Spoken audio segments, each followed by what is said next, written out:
إله إلا الله وحده لا شريك له وأشهد أن محمدا عبده ورسوله اللهم صل على محمد وعلى آله وأصحابه أجمعين اللهم أرنا الحق حقا وارزقنا اتباعه وأرنا الباطل باطلا وارزقنا اجتنابه اللهم إنا نسألك الهدى والتقى والعفاف والغنى لا إله إلا أنت سبحانك إنا كنا من الظالمين ربنا زدنا علما نافعا مباركا ولا حول ولا قوة إلا بالله العلي العظيم. Alhamdulillah, hadirin dan hadirat yang dirahmati Allah. Pertama sekali marilah kita memanjatkan kesyukuran kepada Allah Subhanahu wa taala.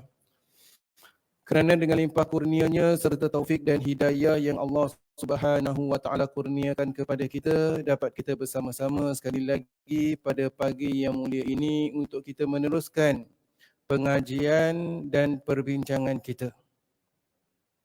Di mana kita berhenti pada pertemuan yang lalu?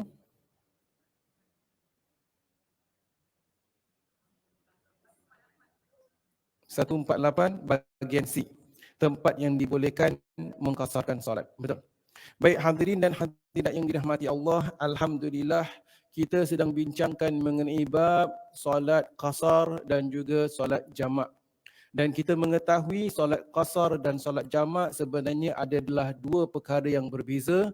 Bukan semestinya kita menjamakkan solat kita, akan kita mengqasarkannya. Bukan semestinya kita mengqasarkan solat kita, kita menjamakkan solat. Ianya adalah dua perkara yang berbeza. Pada pertemuan kita yang lalu telah kita masuk dalam perbincangan mengqasarkan solat. Apabila kita bincangkan tentang mengqasarkan solat, maksud mengqasarkan solat adalah kita memendekkan solat. Solat yang boleh dikasarkan adalah solat yang 4 rakaat. Jadi solat yang 4 rakaat, zuhur, asar atau isyak, seseorang yang mengqasarkan solatnya, dia akan menunaikannya 2 rakaat dan tidak mendirikannya selama sebanyak 4 rakaat. Jadi dalil antara dalil yang di mana yang digunakan oleh para ulama di dalam bab mengqasarkan solat adalah dalam surah An-Nisa ayat 101, di mana Allah Subhanahu wa taala berfirman, "Wa idza darabtum fil ardi falaysa 'alaikum junahun an taqsuru minas shalah." Dan apabila kalian itu berpergian, yang ini berada dalam keadaan musafir di atas permukaan bumi ini, maka tiada salahlah untuk kalian itu mengqasarkan solat, memendekkan solat. Itu dalil daripada Al-Quran. Maka para ulama menggunakan dalil tersebut di dalam masalah mengqasarkan solat. Di dalam perbincangan mengqasarkan solat, siapakah yang boleh mengqasarkan solat? Pada pertemuan kita yang lalu telah kita kupaskan, mengqasarkan solat itu adalah untuk orang yang bermusafir. Perbincangan adalah siapa yang dimaksudkan bermusafir. Jarak berapa jauh yang dibolehkan seseorang itu mengqasarkan solat, itu ada dikhilafkan oleh ulama. Ada yang mengatakan perjalanan 1 hari 1 malam, ada yang mengatakan perjalanan 2 hari 2 malam, dan ada yang mengatakan selama perjalanan 2 marhalah, ada yang mengatakan perjalanan 3 marhalah. Ianya semua adalah ijtihad ulama. Apabila kita katakan 2 marhalah itu lebih kurang di antara 80 km hingga 90 km, kerana satu marhalah lebih kurang 40 hingga 45 km. Jadi adakah seseorang itu berada melalui perjalanan 2 marhalah atau 90 km baru dia boleh mengqasarkan solatnya? Itu adalah khilaf ulama, salah satu daripada pendapat ulama. Ada yang mengatakan dibolehkan mengqasarkan solat adalah 3 marhalah, yakni lebih kurang 120 km. Itu juga adalah ijtihad. Ada yang mengatakan kurang daripada itu, mengatakan bahkan lebih kurang 18 km dan sebagainya. Cuma dalam masalah ini, apabila ulama membincangkan musafir itu, siapakah yang dimaksudkan dengan musafir? Walaupun adanya pendapat yang berbeza, hakikatnya sebagian ulama mengambil pendekatan musafir itu kita kena ikut zuruf kita, ikut konteks sebuah negara, di mana dalam bahasa kita siapa yang dimaksudkan dengan musafir? Orang yang berada dalam perjalanan, dia itulah musafir. Baik, jadi bertolak daripada perbincangan yang telah kita kupaskan pertemuan kita yang lalu, kita menyambung perbincangan di muka surat 148. Tempat yang dibolehkan mengkasarkan solat. Jumhur ulama berpendapat mengkasarkan solat baru dimulai setelah meninggalkan kota dan keluar daripada daerah perkampungan di mana dia bertempat tinggal. Apa maksud di sini? Baik, perbincangan kita adalah seseorang itu boleh mengkasarkan solat kalau dia nak melalui perjalanan yang jauh atau dia ingin bermusafir. Cuma masalahnya perbincangan kita di sini adalah bila dia boleh mula mengkasarkan solat. Bila dia boleh mula mengkasarkan solat, katakan dia ini dalam perjalanan pergi ke Terengganu, nak drive. Tinggalkan Singapura, sampai di Johor, baru sampai kat Komtar. Tempat Komtar tempat biasa. Tiap-tiap minggu dia pergi seberang tambak, isi minyak, makan seafood dan sebagainya. Selalunya tempat Komtar tu tak kira musafir lah, pasal tempat mainan dia. Sering kali dia akan pergi JB, kawasan Angsana ke kawasan Johor tu lah, Danga Bay atau sebagainya. Baru dekat saja. Dia tak selalu ini dia tidak boleh dia tidak dikatakan musafir dan dia tidak mengkasarkan solat kerana berdekatan tempat mainan, tempat shopping kita. Akan tetapi dalam perjalanan dia kali ini, dia nak pergi Terengganu. Perjalanan jauh. Dan apabila nak pergi Terengganu, dia dah masuk JB dah. Jadi apabila dia dah masuk JB, walaupun dia berhenti seketika di Johor itu, katakan Johor Bahru, memandangkan matlamatnya nak pergi Terengganu, dia dah boleh mengkasarkan solat. Jadi bagaimana nak tahu bila dia boleh mengkasarkan solat? Sebagian ulama mengatakan nak tahu bila dia boleh mengkasarkan solat adalah apabila dia telah keluar daripada kampungnya. Dia telah keluar di kampungnya, di mana kampungnya dah di belakang dah keluar kampung dah. Maka dah keluar kampung, dia dah boleh mengkasarkan solat. Masalah keluar kampung ni, adakah bagaimana kita nak kira? Ada ulama mengatakan kalau kita renungkan, Singapura ni katakan orang yang tinggal Tampines dah keluar daripada kawasan Tampines. Orang yang tinggal Ang Mo Kio dah keluar daripada kawasan Ang Mo Kio. Dah sampai Woodlands.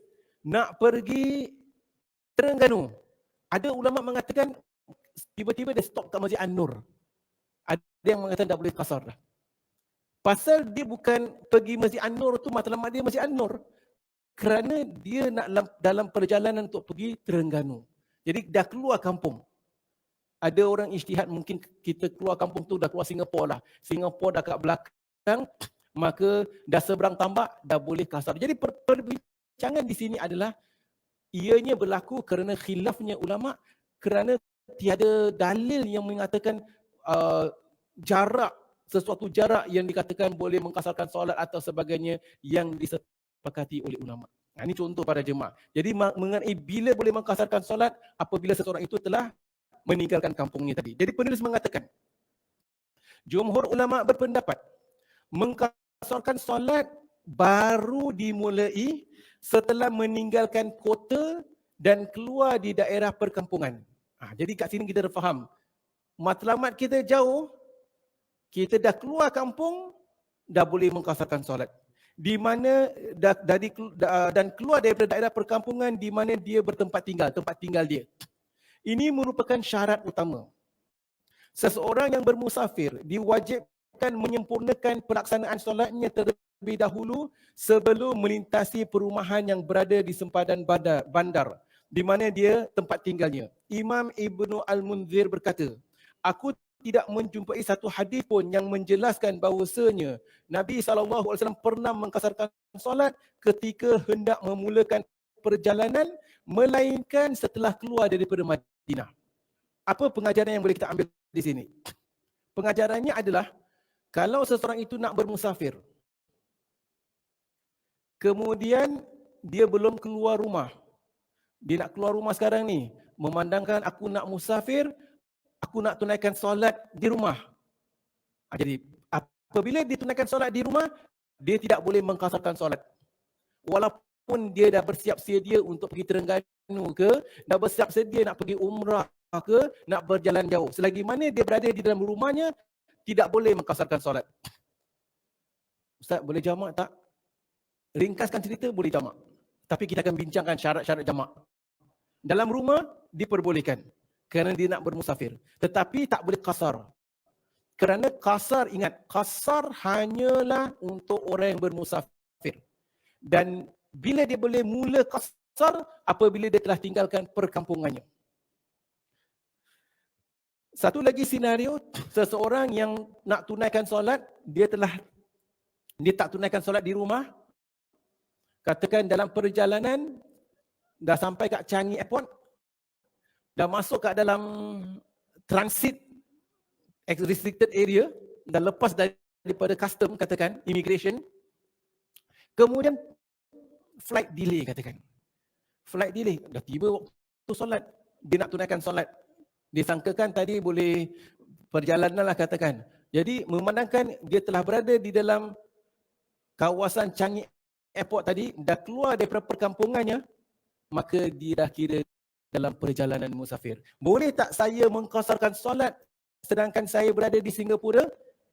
Dalam konteks sedemikian, diperbolehkan. Kerana apa? Matlamatnya jauh dan dia dah keluar daripada kampungnya tadi. Anas berkata, "Salaitu zuhra ma'an Nabi sallallahu alaihi wasallam bil Madinati arba'an wa bidhil Hulaifah rak'atain." Aku mengerjakan salat zuhur bersama Rasulullah sallallahu alaihi wasallam di Madinah sebanyak 4 rakaat. Dan setibanya di Zulhulaifah, baginda mengerjakan solat 2 rakaat. Mereka-mereka yang pernah tunaikan umrah, pernah tunaikan haji, dapat lihat, dapat tahu Zulhulaifah tu di mana? Zulhulaifah tu masjid miqat. Masjid Zulhulaifah. Kalau orang Madinah nak pergi Mekah, dia akan stop di Zulhulaifah tadi, kemudian tunaikan solat di situ, jatuhkan niat ihram dan sebagainya, lalu terus. Di zaman Nabi SAW, Zulhulaifah ni adalah di luar kawasan Madinah. Jadi bermaksud apabila baginda SAW dah tinggalkan kota Madinah, apabila berada di Madinah, Nabi SAW tunaikan solat 4 rakaat. Tidak qasar. Kerana masih dalam kampung. Apabila Nabi SAW dah keluar daripada Madinah, dah sampai ke Zulhulaifah tadi, nescaya Nabi SAW pun dah mula qasarkan solat. Contoh para jemaah yang dirahmati Allah. Jadi kita dapat fahamlah. Jadi dalam perjalanan yang jauh, apabila dah sampai di Zulhulaifah, dah tinggalkan perkampungan, maka dah boleh mengqasarkan solat. Sedangkan di Madinah tu masjid Nabi pergi Zulhulaifah, kalau naik kenderaan sekarang pun tak sampai setengah jam lah. Dah sampai. Ya. Baik. Sebagian ulama salaf berpendapat seorang yang telah berniat hendak berpergian dibolehkan mengqasarkan solat walaupun dia berada di dalam rumahnya. Namun ada juga yang mengatakan walaupun dia berada di rumah dah boleh mengqasarkan solat. Seperti yang saya katakan, itu adalah ijtihad ulama. Tetapi yang lebih tepat adalah dia tidak boleh mendirikan solat qasarnya tadi selagi mana dia berada dalam rumah, selagi mana dia belum keluar perkampungan. Jadi masalah keluar perkampungan tadi, definisi keluar perkampungan juga ada yang khilaf, maksud apa definisi keluar perkampungan. Adakah keluar daripada kawasan kampungnya tadi, adakah keluar daripada kawasan kotanya tadi. Ini semua adalah khilaf-khilaf ulama kita. Namun untuk kita, alhamdulillah, konteks negara kita, apa yang boleh kita lihat, kalau kita dah keluar daripada rumah kita, kemudian kalau dah lepas daripada custom, itu dah kira nak kata keluar kota, keluar bandar, keluar negara, dah lepas custom, dah boleh qasarkan solat dalam perjalanan yang jauh. Jadi persoalannya adalah kita berada dalam perjalanan yang jauh, bilakah kita boleh mula mengqasarkan solat apabila kita dah meninggalkan perkampungan kita. Wallahu a'lam bishawab. Faham ya? Baik, perkara seterusnya. Bilakah orang yang bermusafir dituntut untuk mengerjakan solatnya dengan sempurna? Baik. Kita seorang yang bermusafir. Kemudian kita katakan orang yang bermusafir boleh mengkasarkan solat. Alhamdulillah. Berapa lama kita boleh kasarkan solat? Bilakah kita dah tak boleh kasarkan solat, kita kena sempurnakan bilangan 4 rakaat? Itu juga ada ijtihad, ada khilaf di antara ulama. Ada yang mengatakan kita boleh mengkasarkan solat selama mana kita berada dalam keadaan musafir.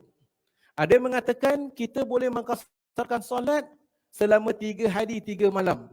Tidak termasuk hari masuk dan hari keluar. Maksimum 3 hari 3 malam. Lepas itu kena tamamkan solat kita. Tetapi ada yang mengatakan selagi mana kita itu bermusafir, kasar solat ini untuk orang yang bermusafir. Maka selagi mana orang ini seorang yang bermusafir, dia tidak dikira sebagai mukim walau lebih daripada 3 hari 3 malam. Yang sering kita katakan maksimum 3 hari 3 malam. Kalau dah lebih 3 hari 3 malam, awak dikira mukim. Itu hanya salah satu pendapat ulama. Dan bukan semua ulama bersetuju dengan definisi tersebut.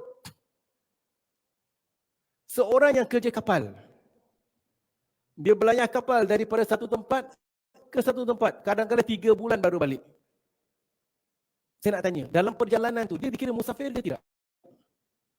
Masih dikira musafir. Kerana dalam lautan tu dia tak ada mukim.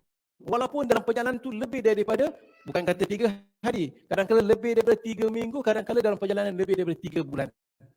Masih dikira musafir. Bahkan untuk pengetahuan kita, ada juga sebahagian ulama berpendapat, selagi mana awak belum balik, belum pulang ke tanah air, awak itu dikira musafir. Maka diperbolehkan mengkasarkan solat. Akan kita kupaskan nanti insya-Allah. Baik. Hadirin dan hadirat yang dirahmati Allah, muka surat 149. Penulis mengatakan, seseorang yang bermusafir dibolehkan untuk terus mengkasarkan solatnya selama mana masih dalam keadaan bermusafir.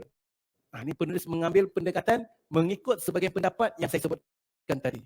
Selagi mana awak dikatakan musafir, awak belum pulang rumah, belum pulang ke tanah air, sebenarnya awak ni musafir.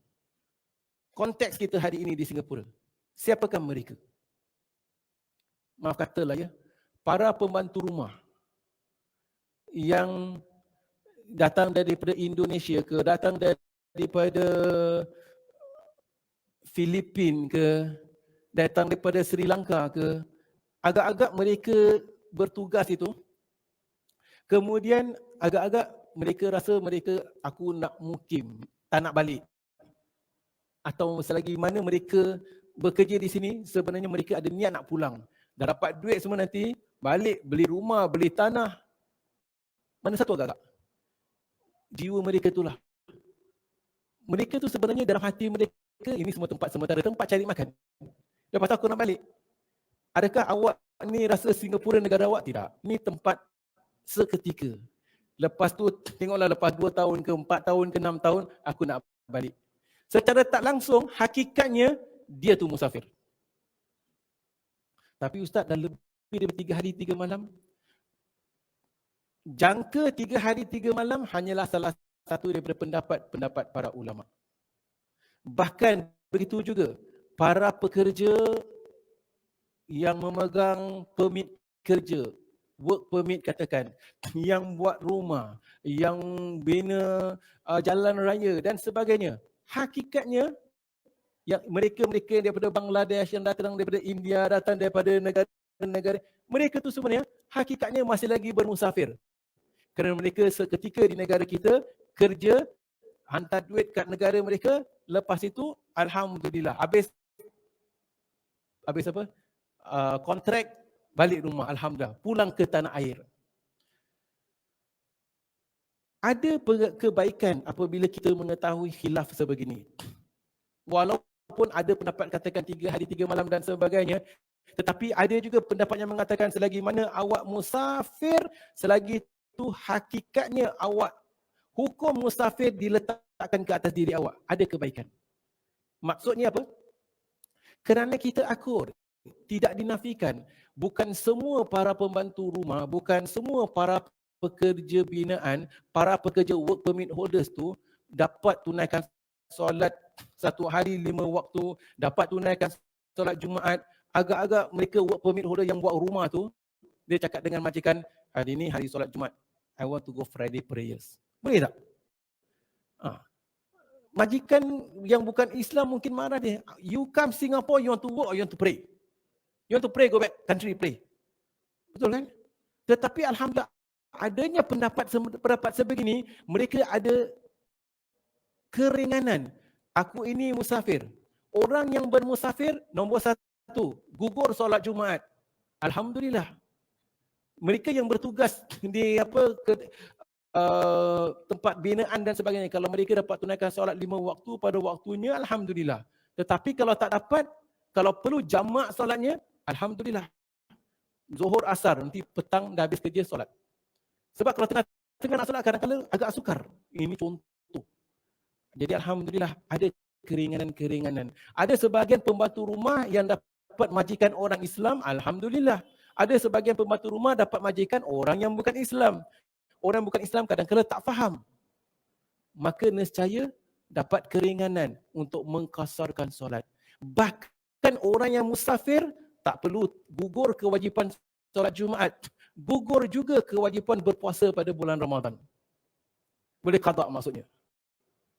Kalau mereka dapat berpuasa, alhamdulillah lebih baik. Akan tetapi bagi golongan-golongan tertentu, bagi dia boleh berpuasa, alhamdulillah. Bagi dia pula tak boleh berpuasa atas sebab-sebab tertentu, maka dia boleh gunakan pendapat, aku ni masih musafir. Alhamdulillah. Ini contoh pada jemaah. Jadi pentingnya apabila kita mengetahui ada berbagai pendapat, alhamdulillah, khilaf ulama ini satu rahmah. Ini contoh. Ya. Baik. Jadi penulis mengatakan, seseorang yang bermusafir hakikatnya mengikut sebahagian pendapat dibolehkan untuk terus mengkasarkan solatnya selama masih dalam bermusafir. Jika bermukim di suatu tempat kerana ingin menyelesaikan sesuatu keperluan, sebenarnya dia tetap dibolehkan mengkasarkan solat kerana dia masih hakikatnya masih lagi bermusafir. Ini perbincangan kita. Sebab hingga pada saat itu dia masih dikira dalam musafir. Meskipun terpaksa harus bermukim atau tinggal untuk beberapa tahun lamanya di sesuatu tempat. Siapa dia? Ahmad Yas kita katakan tadilah, work permit holders dan sebagainya tadi. Jika berniat mukim di satu tempat dalam jangka masa waktu tertentu, maka menurut pendapat terkuat yang dipilih oleh Ibnu Qayyim, niat bermukim tersebut tidak mengeluarkan dirinya daripada status hukum musafir. Maksudnya niat dia stay lama kat satu tempat tidak mengeluarkan dia daripada musafir. Pasal awak ni hakikatnya Indonesian, Malaysian, Bangladesh, Sri Lanka, Indian citizen. Dia datang kat Singapura sementara saja. Dia tahu niat dia. Hakikatnya dia tahu kita hanya bermusafir. Malah beliau, baik, niat bermukim atau stay lama di suatu tempat tidak mengeluarkan dirinya daripada status hukum musafir. Sama ada dalam waktu yang lama atau hanya sementara. Selagi tidak berniat untuk menjadi penduduk tetap atau bermastautin di suatu tempat itu. Selagi mana dia tidak plan, tidak ada rencana, aku nak hijrah kat Singapura. Kalau dia nak plan nak hijrah kat Singapura, ini jadi tempat tinggal dia selama-lamanya, dia dah tidak musafir. Tetapi selagi mana dia plan, contohlah, kita pelajar-pelajar, sebagian pelajar-pelajar kita yang pergi katakan ke Jordan ke, pergi ke Mesir ke, pergi ke mana-mana tempat selama 4 tahun belajar. Walaupun 4 tahun dah lebih daripada 3 hari 3 malam, tetapi plan maksudnya apa? Aku ni sementara, lepas belajar aku balik. Masih lagi dikira bermusafir. Kalau dia nak ambil keringanan mengqasarkan solat, diperbolehkan.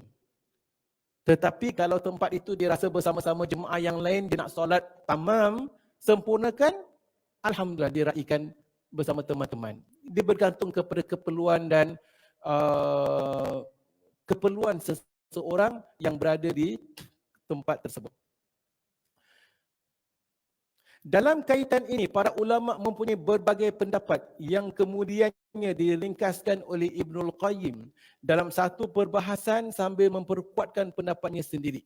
Jadi para ulama, walaupun kita katakan mempunyai berbagai pendapat mengenai siapa yang dikatakan musafir, berapa lama seseorang itu boleh mengqasarkan solat, banyak pendapat.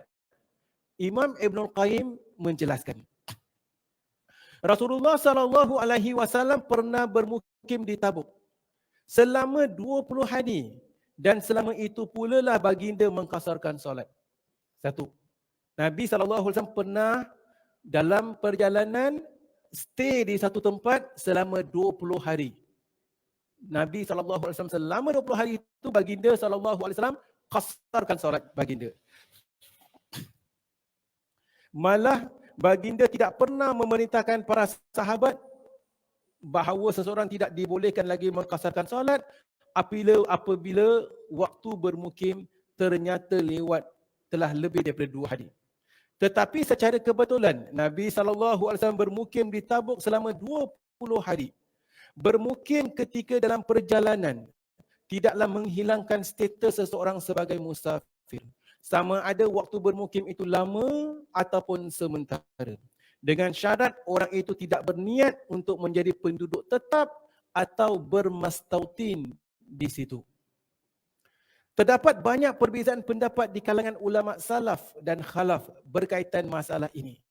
Jadi contohlah, jadi maksudnya kita dah tahu, oh rupanya yang selama ni kita katakan 3 hari 3 malam itu hanya salah satu pendapat. Alhamdulillah. Patutlah ketika kita dalam perjalanan itu ada orang masih mengqasarkan solat.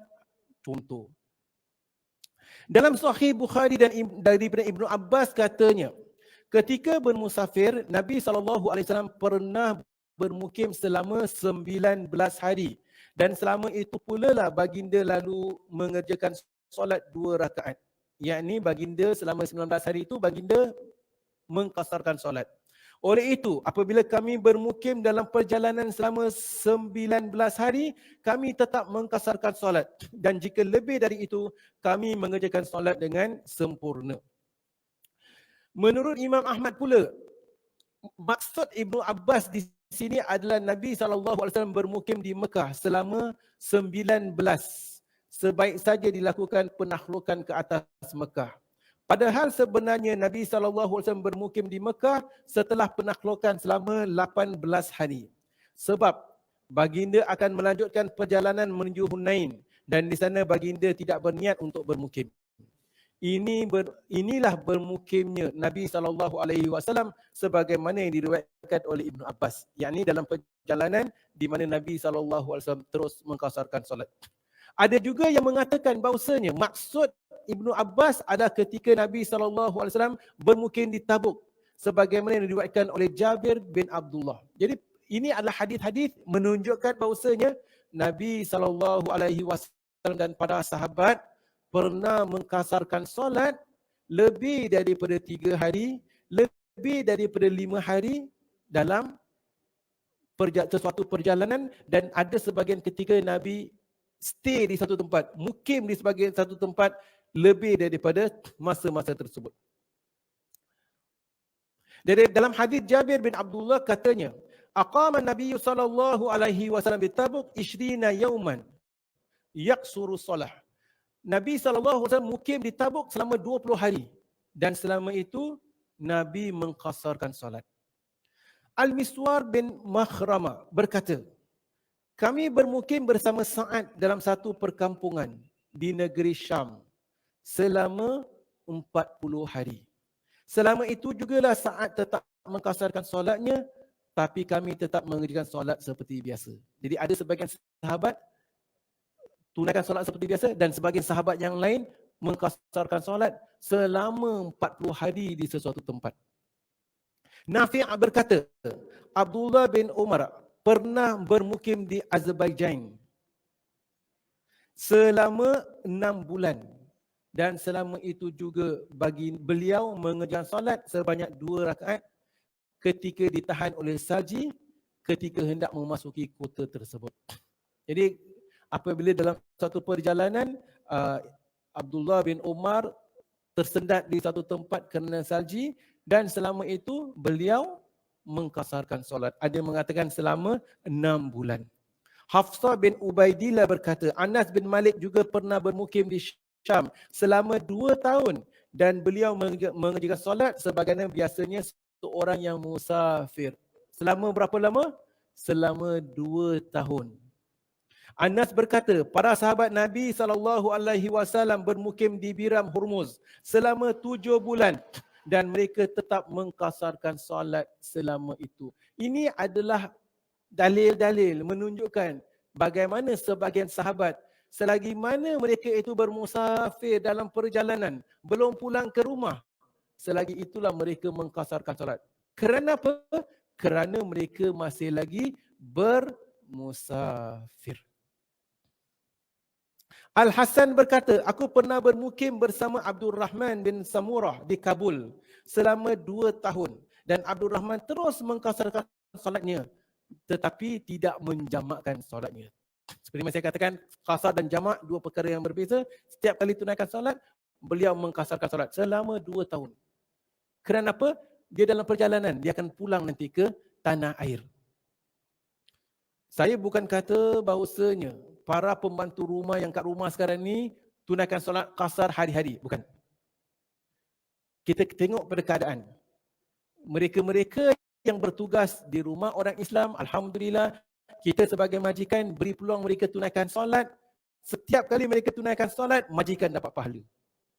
Kerana kita memberi kemudahan kepada mereka mengabdikan diri kepada Allah Subhanahu Wa Taala di rumah kita. Namun ada sebahagian para petugas, ada sebahagian para pembantu rumah yang menghadapi masalah kerana ada di antara mereka bertugas dengan majikan yang bukan Islam.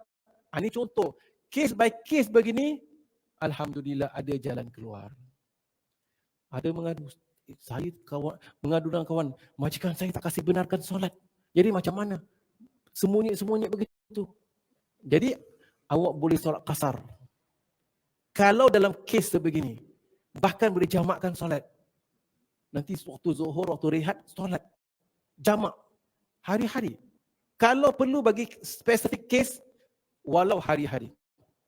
Walau selama 2 tahun. Kerana lebih baik mendirikan solat daripada tak dapat mendirikan solat. Habis bagaimana dah mukim? Yang pendapat mukim 3 hari 3 malam, itu hanyalah salah satu pendapat. Sebahagian sahabat tunaikan solat qasar selama 40 hari. Ada yang 2 bulan, ada yang 2 tahun. Kita dah belajar dah. Alhamdulillah. Ini penting agar kita dapat memahami dan kita dapat berikan jalan keluar kepada golongan-golongan tertentu yang memerlukan keringanan. Dan alhamdulillah kita dapat berlapang dada. Ini tujuannya. Apabila kita berilmu, kita memahami dan dapat berlapang dada. Sebab tu orang katakan, lebih banyak aku belajar, lebih banyak aku tahu bahawasanya aku tak tahu. Sangkakan dulu 3 hari 3 malam full stop. No compromise. Sampai bergaduh dengan kawan aku. Rupanya dulu aku gaduh dengan kawan aku, rupanya kawan aku betul. Aku sangka aku lebih hebat nak jaga solat. Rupanya dia dah belajar sebelum aku belajar. Contohlah para jemaah yang dirahmati Allah. Ibrahim berkata, para sahabat pernah bermukim di Rai selama 1 tahun atau lebih dan juga di Sajistan selama 2 tahun.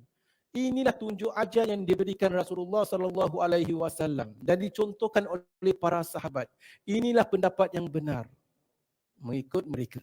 Berbeza dengan pendapat generasi ulama mutaakhirin. Berbeza dengan pendapat generasi ulama-ulama yang terkemudian sekarang-sekarang ini. Imam Ahmad berkata, jika seseorang berniat hendak bermukim selama 4 hari, hendaklah dia mengerjakan solat dengan sempurna. Tetapi jika kurang dari itu, dia boleh mengkasarkan solat. Sebagian pendapat yang berbeza. Berkaitan beberapa hadis Nabi SAW dan asar para sahabat, mereka tafsirkan bahawasanya Nabi SAW dan para sahabat tidak pernah berniat untuk mukim. Tetapi mereka selalunya mengatakan, hari ini atau besok kita akan pergi. Baik, jadi yang kita katakan perbincangan bahawasanya ada sebagian sahabat bermusafir selama 2 tahun. Kenapa pula ada sebagian ulama katakan maksimum 3 hari, 4 hari dan sebagainya. Jadi sebagian ulama yang menetapkan hari-hari tersebut, bagi mereka para ulama yang ataupun para sahabat yang bermusafir, dalam hati mereka tetap mungkin anytime aku akan balik. Tetapi kita kena lihat dalam nak menetapkan hukum, anytime kita akan balik, orang yang bekerja kat Singapura dah ikat sign kontrak 2 tahun, ada tak dia fikir besok mungkin dia dah balik? Tak. Dia memang akur 2 tahun dia akan terikat pada kontrak. Jadi kita kena tahu dan akur pendapat-pendapat ataupun keadaan-keadaan atau masalah-masalah yang dihadapi oleh golongan-golongan tertentu. Pandangan seumpama ini, yakni yang mengatakan mungkin para sahabat itu rasa mereka akan balik any moment walaupun mereka bermusafir 2 tahun. Pandangan seumpama ini perlu diulang kaji. Sebab ada satu perkara yang harus diperhatikan bahawasanya pada saat Rasulullah SAW membebaskan kota Mekah, kemusyrikan dan kejahiliaan masih bermaharajalela. Beliau bermukim di situ dengan tujuan mengukuhkan asas-asas keislaman, menghancurkan sendi-sendi kemusyrikan dan mempersiapkan segala sesuatu yang bangsa Arab di sekelilingnya supaya mereka semuanya memeluk agama Islam. Tugasan seberat itu tentulah memerlukan waktu untuk bermukim selama berhari-hari dan tidak cukup hanya sehari 2 saja. Apa maksud perbincangan di sini? Perbincangan paragraf tu maksudnya dia tolak pendapat yang katakan mungkin sahabat rasa any moment dia akan balik. Jadi penulis mengatakan hujah tak, para sahabat dia tak fikir anytime dia akan balik, pasal mereka berdakwah di kota suci Mekah tu untuk memperkukuhkan keimanan dan itu semua memang memerlukan masa. Mereka semua tahu mereka akan stay lama. Walaupun mereka tahu mereka akan stay lama, tetap mereka semua sebagian daripada mereka itu tetap mengkasarkan solat. Jadi ini menunjukkan dalil bahawasanya selagi mana orang tu bermusafir, sebenarnya mengikut pendapat ini dia boleh mengkasarkan solat. Demikian juga ketika bermukim di Tabuk, Nabi SAW bermukim bagi menantikan kedatangan musuh. Kerana jarak di antara Tabuk dengan tempat kediaman musuh sangatlah jauh. Nabi SAW tentunya mengetahui bahawasanya waktu 4 hari tidaklah cukup untuk melaksanakan misi tersebut. Jadi di Tabuk Nabi tak plan untuk duduk 4 hari. Nabi tahu akan stay lebih lama. Nabi dan para sahabat. Demikian juga ketika Umar bermukim di Azerbaijan selama 6 bulan dan selama itu juga beliau tetap mengkasarkan solat disebabkan terhalang oleh salji.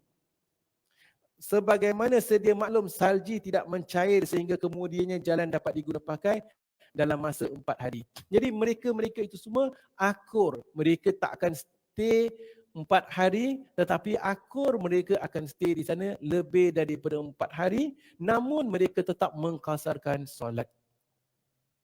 Demikian pula Anas yang bermukim di Syam selama 2 tahun serta sahabat-sahabat yang bermukim di Biram Hurmuz selama 7 bulan dengan tetap mengkasarkan solat.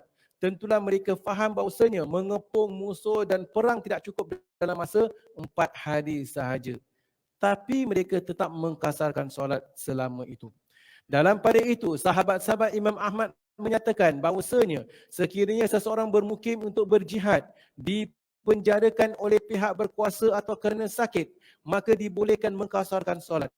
Sama ada dia mengira bahawasanya bermukim tersebut akan berlangsung lama atau hanya sementara. Ini memang suatu pendapat yang benar, tetapi anehnya sebagian daripada mereka mengemukakan suatu syarat yang sama sekali tidak bersumberkan kepada Al-Quran, sunnah ijma' dan tidak boleh disumberkan daripada amalan-amalan para sahabat untuk menetapkan jangka masa tertentu. Jadi kita faham ya para jemaah ya. Jadi ini adalah perbincangan ulama, penulis bawa agak panjang lebar sedikit. Tujuannya adalah untuk menyangkal, berhujah kepada pendapat sebahagian golongan yang mati-mati maksimum 3 hari. Jadi nak berhujah kepada pendapat sedemikian. Sebenarnya katakan, Ustaz, kalau gitu, saya ni daripada Singapura, saya pergi perjalanan katakan balik kampung lah, pergi Perak ke, pergi Pahang ke, kemudian duduk kat situ seminggu. Boleh tak saya mengkasarkan solat? Dah belajar dah. Awak nak stay situ selama-lama ke awak balik? Saya seketika lah nak ziarah anak ke, nak ziarah menantu kat situ. Awak masih lagi bermusafir. Awak ada 2 pilihan. Nak kasarkan solat silakan, ataupun kebetulan berada di rumah dan kebetulan saudara semua ada, malam nak solat maghrib bersama-sama, memandangkan solat bersama-sama, isyak dan sebagainya, kita solat 4 rakaat. Silakan. Tetapi dalam perjalanan itu atau kita stay kat sana atas sebab-sebab tertentu, kita perlukan keringanan, kita nak kasarkan solat, sebenarnya diperbolehkan berdasarkan apa yang telah kita pelajari, insya-Allah. Malah mereka mengemukakan satu syarat yang berkata, sebahagian golongan menjelaskan dengan syarat-syarat yang lain. Dalam keadaan seperti itu, seseorang mestilah memperkirakan bilakah kemungkinan urusan tersebut akan dapat diselesaikan dalam waktu yang tidak menghapuskan hukum musafir. Dengan arti kata lain, dalam waktu kurang daripada 4 hari. Ada sebahagian ulama yang mengatakan maksimum 4 hari, kita kena lihat bila kita nak balik. Jadi ini antara hujah-hujah yang dikemukakan, sambungan daripada hujah-hujah tersebut. Sekarang di sini akan kami kemukakan satu soalan kepada mereka sebagai bantahan ke atas syarat yang mereka kemukakan. Jadi ini pun ulama berbincanglah ya. Dari manakah kalian memperolehi syarat tersebut? Yakni mesti nak tahu bila kita balik. Padahal Nabi SAW tatkala bermukim lebih daripada 4 hari dan terus mengkasarkan solat, sama ada ketika berada di Mekah ataupun di Tabuk, malah baginda tidak pernah mengatakan sesuatu apa jua pun dan tidak pula menerangkan bahawasanya baginda tidak bermaksud akan bermukim lebih daripada 4 hari. Ketika Nabi kasarkan solat lebih daripada 4 hari dan sebagainya sampai 2 bulan, Nabi tak sebutkan syarat-syarat yang kita katakan nak kena fikir mungkin besok balik dan sebagainya. Padahal baginda menyedari yang perbuatannya dalam mengkasarkan solat selama bermukim itu akan dicontohi dan diteladani oleh umat. Sedangkan Nabi tahu apa yang Nabi buat, umat Nabi akan ikut. Kalau Nabi kasar lebih daripada 2 bulan atau sebagainya, umat akan ikut. Kalau perlu ada syarat, pasti Nabi dah tegaskan syarat tersebut. Ini penulis katakan. Jadi dengan itu, mereka akan mengkasarkan solat pada waktu mukim. Ternyata tidak sepatah kata pun yang keluar daripada lisan Nabi SAW yang melarang kasar bila bermukim lebih daripada 4 hari. Nabi tak ada katakan atau melarang seseorang itu kasarkan solat kalau lebih daripada 4 hari. Padahal menjelaskan masalah ini amatlah diperlukan. Begitu pula halnya perbuatan para sahabat Nabi SAW. Mereka tidak mengatakan sesuatu apa jua pun kepada orang-orang yang mengkasarkan solat bersama mereka. Jadi para sahabat semua mengkasarkan solat dan tidak ada orang yang mengatakan syarat dia begini, syarat dia begitu. Semua mengkasarkan solat. Kerana apa? Kerana mereka tahu mereka itu masih lagi berada dalam keadaan bermusafir. Alhamdulillah. Balik. Jadi kita kena absorb. Ustaz, ni perbincangan panjang. Ni ulama berbincang. Yang kita bincang, kita baca ni adalah perbincangan ulama untuk menepis pendapat yang mengatakan hanya boleh kasar kalau kita bermusafir 3 hari. Jadi ini semua dalil-dalil mereka lah untuk kita memahami. Baik. Imam Malik dan Imam Syafi'i berkata. Jadi Imam Malik dan Imam Syafi'i berkata apa? Jika seseorang berniat mukim lebih daripada 4 hari, maka dia wajib menyempurnakan pelaksanaan solatnya. Sebaliknya, jika kurang daripada tempoh tersebut, maka dia dibolehkan mengqasarkan solat. Ini yang saya katakan, yang masyhur, seringkali kita mengetahuinya. Imam Abu Hanifah berpendapat, jika berniat bermukim selama 15 hari, maka seseorang diwajibkan menyempurnakan solatnya. Namun jika kurang daripada hari tempoh tersebut, maka dibolehkan mengqasarkan. Jadi ada yang mengatakan sampai 15 hari. Ini menunjukkan para ulama berbeza pendapat. Ini juga merupakan pendapat Al-Laits bin Sa'id. Pendapat ini diriwayatkan oleh 3 orang sahabat, Umar, Abdullah bin Umar dan Ibnu Abbas. Said Ibnu Al-Musayyab menyatakan, jika seseorang bermukim selama 4 hari, hendaklah dia mengerjakan solatnya seperti mana biasanya, iaitu 4 rakaat. Tetapi ada riwayat yang lain menyatakan bahawasanya pendapat Ibnu Al-Musayyab ini sama seperti mazhab Abu Hanifah, sama seperti mazhab Abu Hanifah. Menurut Ali bin Abu Talib radhiyallahu anhu, jika bermukim selama 10 hari, maka seseorang itu mesti menyempurnakan pelaksanaan solatnya. Ini juga merupakan pendapat Ibnu Abbas dalam satu riwayat. Dalam pada itu, Al-Hasan menyatakan bahawasanya seseorang dibolehkan terus mengqasarkan solat selama belum kembali ke tempat asalnya.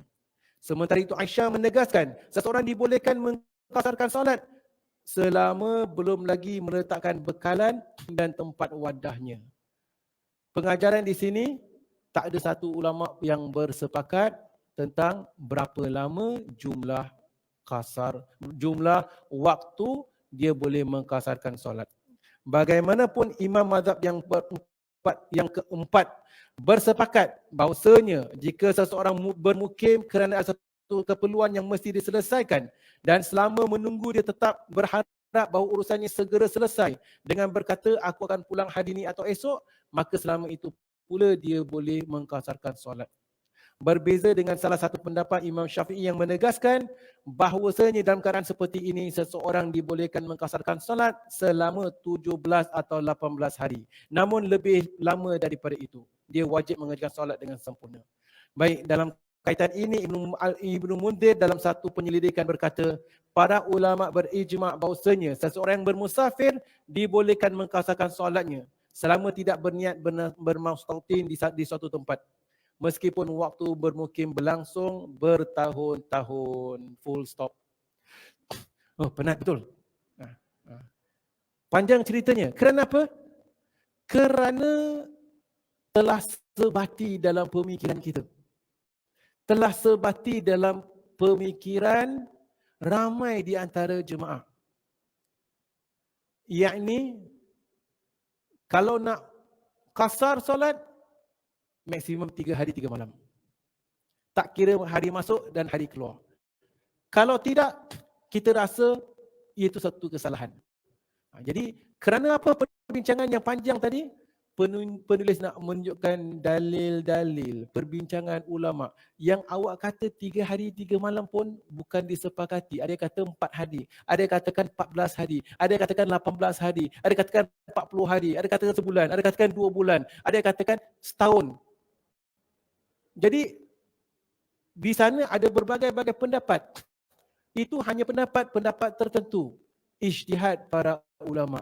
Dan sebahagian ulama berdasarkan peristiwa-peristiwa ini, mereka membuat satu conclusion. Sebenarnya hakikatnya, berapa lama seseorang itu boleh mengqasarkan solat? Selagi mana awak itu dikira musafir. Full stop. Ringkasan dari perbincangan-perbincangan kita, alhamdulillah. Nescaya, lain kali kalau kita dah bermusafir, kita ada pilihan. Kalau ada kebetulan, terutama sekali kaum muslimat lah. Kaum muslimin senang saja pergi toilet berwuduk, tempat sink pun boleh berwuduk. Tapi kaum muslimat kadang-kadang agak sukar. Especially kalau naik bas ke, dalam perjalanan. Jadi dalam hal itu, ataupun dia berada di satu tempat, keadaan kat rumah kampung tu tak biasa, mana toilet? Oh, toilet, awak nak pergi toilet, pergi kat belakang. Oh, seram, tak biasa. Boleh tak kita mengqasarkan solat atau jamakkan solat kalau kita ada keperluan? Tapi saya stay di sini 10 hari. Dah belajar dah. Ingat pengajian kita hari ini. Masalah 3 hari 3 malam itu adalah sebahagian dari pendapat ulama, dan ulama berselisih pendapat hakikatnya berapa lama dia boleh mengqasarkan solat. Ringkasannya, selagi mana awak itu bermusafir, selagi itu boleh mengqasarkan solat. Alhamdulillah. Dan seperti mana yang saya sebutkan, kalau di sana kita bertemu dengan seseorang, pembantu rumah, kita bertemu dengan seseorang yang perlukan keringanan ini, berikan keringanan. Yassiru, berilah kemudahan. Wala tu'asiru. Jangan beri kemudaratan.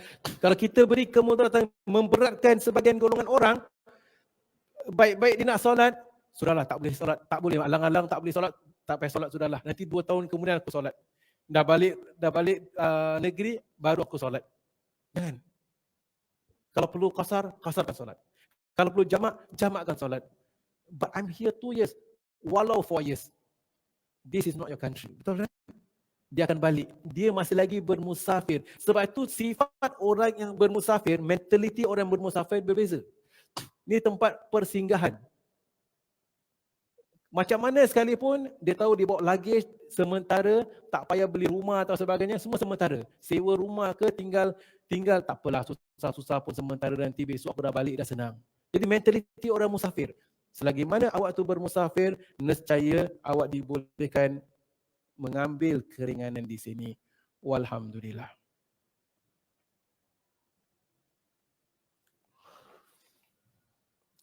Persoalan. Kita ini bermusafir. Kalau kita bermusafir, bagaimana dengan solat sunat? Qabliyatan, ba'diyatan. Nak solat ke tak? Qabliyah, ba'diyah. Itu perbincangan seterusnya. Solat sunat dalam perjalanan.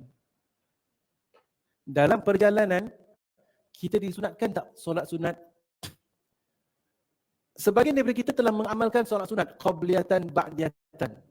Sebelum zuhur, lepas maghrib, lepas isyak.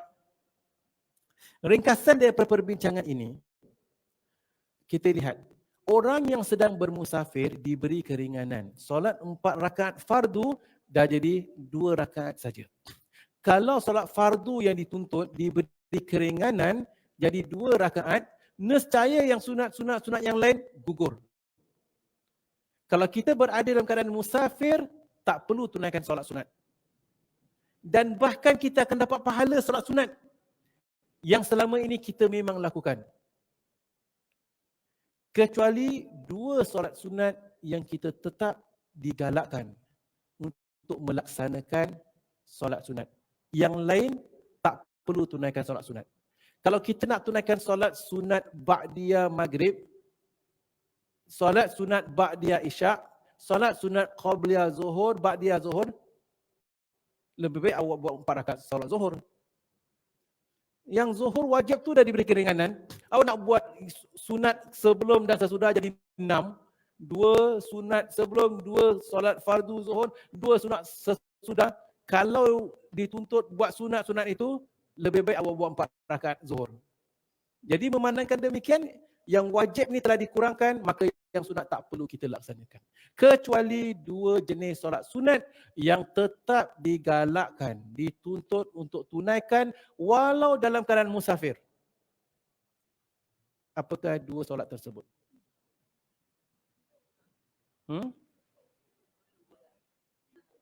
Solat sunat subuh? Lagi? Solat sunat maghrib? Lagi? Solat sunat fajar? Solat sunat witir? 2 jenis solat sunat yang kita tetap digalakkan dan dituntut melaksanakannya walau dalam keadaan musafir. Duha. Akan kita kupaskan pada pertemuan akan datang, insyaAllah. Okay. Baik, insyaAllah pertemuan akan datang kita akan bincangkan solat sunat dalam perjalanan dan bagaimana orang yang bermusafir pada hari Jumaat. Akan kita kupaskan. Kemudian kita masuk dalam bab jamak 2 solat, insyaAllah. Baik, para jemaah, sampai di sini saja pertemuan kita. Sebelum saya menutup majlis, saya beri peluang kalau di antara kita ada soalan atau perkara yang kita bincangkan, boleh kita bincangkan bersama. Silakan. Tuan Haji Yaakob Bahrul mengatakan solat tahiyatul masjid. Solat tahiyatul masjid kalau kita masuk masjid. Nanti jawapan tu kita kupaskan minggu depan. Puan Latifah mengatakan pendapat boleh mengkasarkan solat bermaksud boleh juga menjamakkan solat. Seperti mana saya sebutkan, mengkasarkan solat bab lain, menjamakkan solat bab lain. Mengkasarkan solat hanya dibolehkan untuk orang yang bermusafir, kasar solatnya. Dan juga yang kedua, untuk bersolatul khauf, dalam ketakutan, boleh kasar solatnya. Okay. Tetapi menjamakkan solat perkara yang lain. Menjamakkan solat mempunyai keringanan yang lebih daripada mengkasarkan solat. Akan kita bincangkan pada pertemuan akan datang insya-Allah. Tuan Haji Yaakob mengatakan, Assalamualaikum Waalaikumsalam warahmatullahi. Sebagai contoh dari Singapura saya ke Pontian, Johor untuk menyelesaikan sesuatu masalah, sesuatu urusan. Selepas 3 minggu apabila urusan saya selesai, saya pulang ke Singapura. Bolehkah saya solat jamak dan kasar semasa saya di Pontian? Selepas 3 minggu apabila urusan saya selesai, saya pulang ke Singapura. Berdasarkan pendapat yang kita kupaskan tadi, selagi mana awak itu berada dalam keadaan musafir, awak boleh mengkasarkan solat. Namun apabila kita pulang ke negara kita, dah tak boleh mengkasarkan solat. Kita pergi Terengganu tadi, kemudian dalam perjalanan semua kita kasarkan solat. On the way back, kalau kita stop tempat highway, kemudian kita stop, kita nak tunaikan Zuhur dan Asar, boleh kasarkan solat. Alhamdulillah. Tetapi kalau kita tak stop highway tadi, kita terus sampai Singapura, baru kita solat Zuhur dan Asar, sampai Singapura dah tak boleh kasarkan solat kerana musafir dah habis. Kasar hanya boleh untuk orang yang bermusafir.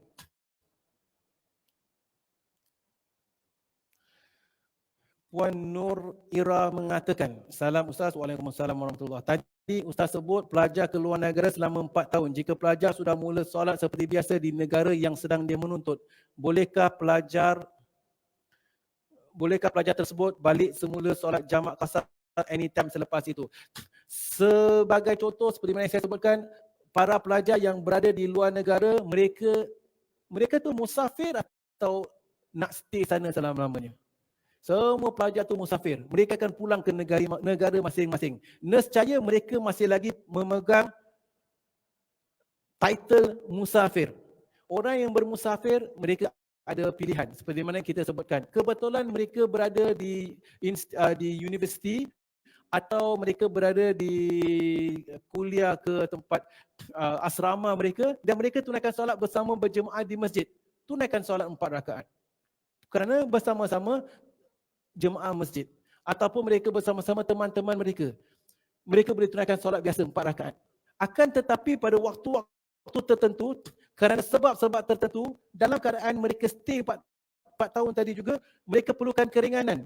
In between tu, mereka boleh mengambil rukhsah, keringanan untuk sama ada mengkasarkan solat atau menjamakkan solatnya, insya-Allah. Wallahu a'lam bishawab.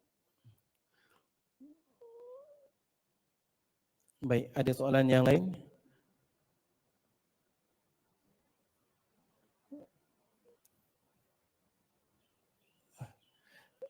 Puan Mariana Hasan mengatakan, adakah pendapat ini mengikut pendapat mazhab Syafi'i? Seperti mana saya sebutkan, para ulama berbeza-beza pendapat, di sana mempunyai berbagai-bagai pendapat dalam masalah berapa lamakah seseorang itu boleh mengkasarkan solat. Ada yang mengatakan 3 hari 3 malam, ada yang mengatakan 4 hari 4 malam, dan ada yang mengatakan lebih lama daripada itu seperti mana telah kita kupaskan tadi. Puan Haslinah Arba mengatakan, kalau kita ada rumah di Johor dan kita stay musafir atau mukim, konteks berbeza. Sebab tu kita kena lihat pada konteks kita.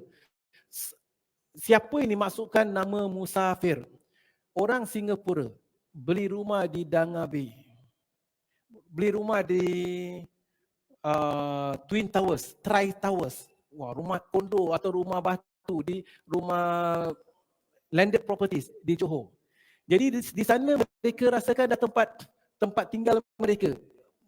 Mereka dah jadi boleh dikatakan 2 tempat untuk bermastautin. Jadi berbeza.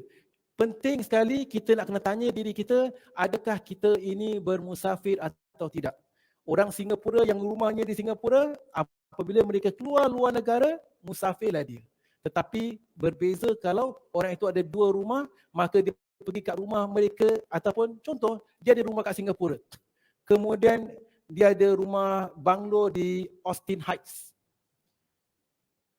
Dia tinggal di situ tempat rumah sebagai rumah pencen lah, rumah bersara. Jadi maka rumah situ dah jadi rumah dia dah. Kawasan itu dah kira kawasan dia dah. Maka dia tidak dikira musafir. Yang penting kita kena tengok uruf kita bagaimana. Kebiasaan, maksudnya istilah musafir tu letak kepada kita ke tidak.